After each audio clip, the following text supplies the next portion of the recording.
నమస్కారం. నేను మీ Phani Bhaskar, Dilsukh Nagar, Hyderabad. Welcome to Pasumarthi astrology centre.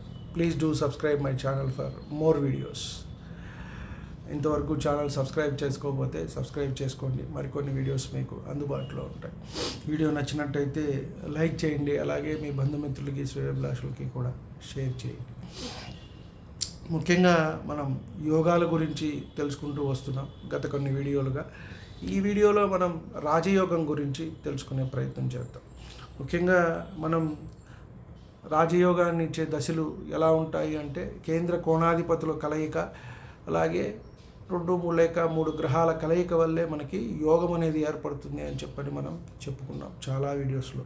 కాబట్టి ఇక్కడ కూడా అదే మనకి ఏ జాతకుడికైనా సరే రాజయోగం ఎలా ఏర్పడుతుంది అంటే, 3, 4 లేక 5 గ్రహాలు ఉచ్చరాశుల్లో ఉన్నట్టయితే వారికి ఈ యోగం ఏర్పడుతుంది అని చెప్పవచ్చు. అంటే 3 గ్రహాల వల్ల అయినా ఏర్పడుతుంది, 4 గ్రహాలైనా, 5 గ్రహాల వల్ల కూడా రాజయోగం అనేది ఏర్పడుతుంది అని చెప్పచ్చు. ముఖ్యంగా మనం ఇప్పుడు రాజయోగాల గురించి అంటే, ఇప్పుడు రాజ్యాలు లేవు కాబట్టి మనకి గవర్నమెంట్ సర్వీసుల్లో వీళ్ళు ఉంటారు. వారికి చూడండి, కొంతమందికి ఎప్పుడూ కూడా భద్రత అనేది ఉంటుంది. వారి చుట్టూ జనాలు, పోలీసు, సెక్యూరిటీ, ఎస్కార్టు ఇలాంటివన్నీ ఉంటూ ఉంటాయి. కొంతమంది అధికారంలో ఉన్నా లేకపోయినా కూడా వారికి వస్తూ ఉంటాయి. అలా రాజయోగం అనేది అందువల్ల ఏర్పడుతుంది. 3 గ్రహాలు లేక 4 గ్రహాలు, 5 గ్రహాలు మనకి స్వక్షేత్రమైన, ఉచ్చక్షేత్రంలో అయినా ఉన్నప్పుడు ఇది ఏర్పడటానికి ఎక్కువ అవకాశం అనేది ఉంటుంది. ఇక్కడ మళ్ళీ ఉచ్చరాశుల్లో ఉంటే కనుక ఏర్పడుతుంది.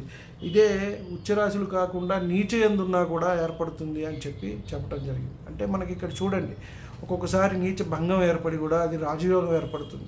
మనకి నీచభంగ రాజయోగం అనే కాన్సెప్ట్ కూడా ఉంది. దాంట్లో కూడా మనం చెప్పుకున్నాం, రే గ్రహం ఇక్కడ నీచబడిపోయిందే, ఇదేంటి ఫలితం ఏమిదా ఏంటి అనుకుంటాం. కానీ నీచ రాశ్యాధిపతి కేంద్రాల్లో ఉన్న ఆ గ్రహాన్ని చూస్తున్నా కూడా మనకి అది భంగమయ్యి అది రాజయోగాన్ని ఇచ్చే అంశాలు చాలా ఉన్నాయి. చాలా చార్ట్లు కూడా మనం చూడవచ్చు బయట.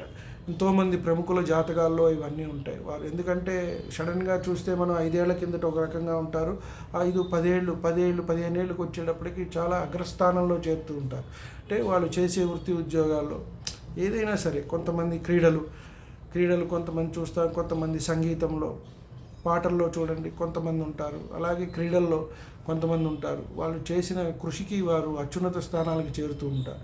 అలాగే సినిమాల్లో కొంతమంది ఉంటారు, రాజకీయాల్లో కొంతమంది ఉంటారు, అలాగే చదువులో కొంతమంది ఉంటారు, ప్రావీణ్యం సంపాదిస్తుంటారు, చెస్ ఆటల్లో, దేంట్లో అయినా సరే వారికి యోగవంతంగా ఇలా ఒక రాజయోగం అనేది ఏర్పడింది అంటే వారికి ముఖ్యంగా మనం ఇటువంటి కారకత్వాలు ఉంటాయని చెప్పడానికి అవకాశం ఉంటుంది. అది 3 గ్రహాల, 4 గ్రహాల, 5 గ్రహాల అనేది వరకు కూడా మనం తీసుకోవచ్చు. ఉచ్చస్థానాల్లో కానీ, స్వక్షేత్రాల్లో కానీ ఉన్నప్పుడు ఈ రకమైన ఫలితం అనేది వస్తుంది. శుభగ్రహాలు ఉన్నప్పుడు అంటే చంద్ర, గురు, శుక్రుడు, బుధుడు, శుభగ్రహాలు ఉన్నచో అది శుభ ఫలితం ఇస్తుంది. వారు మంచిగా ఉంటారు, మంచి కార్యాలు చేస్తూ ఉంటారు. అలాగే దాన ధర్మాలు చేయటము, అలాగే సమాజంలో ఎక్కువగా పేరు సంపాదించుకోవటము, ఎప్పుడూ కూడా తన ద్వారా ఏదో మనుషులకి మంచి జరగాలి, తను మంచి చేస్తూ నలుగురికి మంచి జరగాలి అని తాపత్రయపడుతూ ఉంటారు.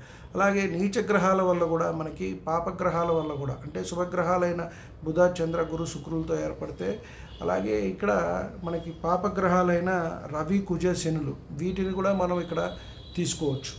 ఈ పాపగ్రహాలు ఉచ్చులో ఉన్నప్పుడైనా కూడా అతను రాజు అవటానికి అవకాశం ఉంటుంది. అలాగే నీచపడటానప్పుడు కూడా వీరికి నీచభంగం వల్ల రాజు అవటానికి ఎక్కువగా అవకాశాలు ఉంటాయి. కాకపోతే వీరి వల్ల వారు సుఖపడరు, జనాలను కూడా సుఖపెట్టనివ్వరు. ఇప్పుడు ఉన్న కొంతమంది రాజకీయ నాయకులు అనుకోని, ముఖ్యమంత్రులు, ప్రధానమంత్రులు, వీరి వల్ల ఏమవుతుందంటే వారికి ఉపయోగం ఉండదు. ఆ పదవి వాళ్ళు అనుభవిస్తున్నందుకు సొసైటీకి కూడా ఉపయోగం ఉండదు. జనాల్ని బహు కష్టాలు, ఇబ్బందులు పాలు చేయటము, ఎప్పుడూ కూడా దుఃఖాలు కలిగజేయటము, వారు తీసుకున్న నిర్ణయాల వల్ల ప్రజలకి ఇబ్బందులు కలగటము, ఇటువంటి అంశాలే ఎక్కువగా జరుగుతూ ఉంటాయి వారి పరిపాలనలో.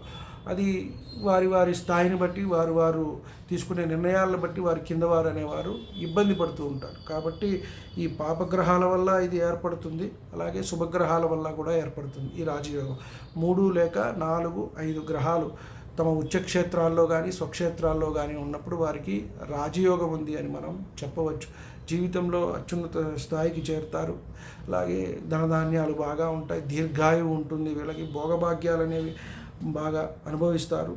సుఖాలు ఈ జీవితంలో అలాగే ప్రపంచంలో ఉన్న సుఖాలన్నీ కూడా వారి కాలి దగ్గరికి వస్తాయి. సుందరరామూర్తి గారు రాసినట్టు వేటూరి వారు పైసాలో పరమాత్మ అంటారు. అంటే పైసా ఉంటే అన్నీ కూడా మన దగ్గరికి వచ్చేస్తాయి. కాబట్టి ఇలాంటి భోగభాగ్యాలన్నీ కూడా వీరు అనుభవిస్తారు అని చెప్పని మనం చెప్పవచ్చు. నమస్కారం.